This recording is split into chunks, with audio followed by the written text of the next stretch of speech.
Ils auraient voulu célébrer ce double événement historique dans leur stade local, mais la météo a contraint les organisateurs namibiens à accueillir leurs invités des marques au palais présidentiel. Plusieurs chefs d'État et de gouvernement, principalement ceux de l'Afrique australe, ont fait les déplacements des Windhoek pour prendre part à la cérémonie d'investiture de Mme Netumbo, élue présidente de la République de Namibie et commémorer en même temps les 35 ans d'indépendance du pays.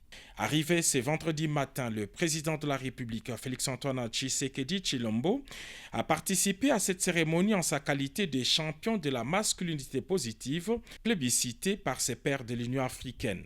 Comme le veut la tradition, le président sortant a remis les attributs du pouvoir au président de la Cour constitutionnelle, qui les a remis à son tour à la présidente élue. Dr Netumbo a prêté serment et devient ainsi la première femme présidente de la République de Namibie et la deuxième femme africaine après Ellen Johnson Sirleaf à accéder à cette plus haute fonction d'État au terme d'une compétition électorale.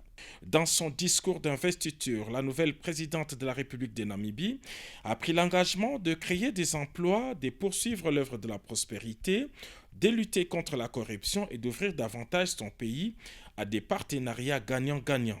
L'événement est tellement historique qu'il a mobilisé, outre les chefs d'État de la SADC, des anciens dirigeants de la région et toutes les personnalités féminines africaines ayant exercé la fonction présidentielle. La présidente de Tanzanie, Madame Samia Suluhu Hassan, s'est félicitée du leadership féminin. Âgée de 73 ans, la nouvelle présidente de la République a un cursus politique exceptionnel. Entrée en politique à 14 ans, elle a milité au sein de l'Organisation du peuple du Sud-Ouest africain, SWAPO, où elle a franchi tous les échelons jusqu'à la présidence du parti. Plusieurs fois ministre puis vice-présidente de la République, Dr Netumbo va désormais présider à la destinée de ce jeune pays de l'Afrique australe, l'un des plus stables et prospères d'Afrique.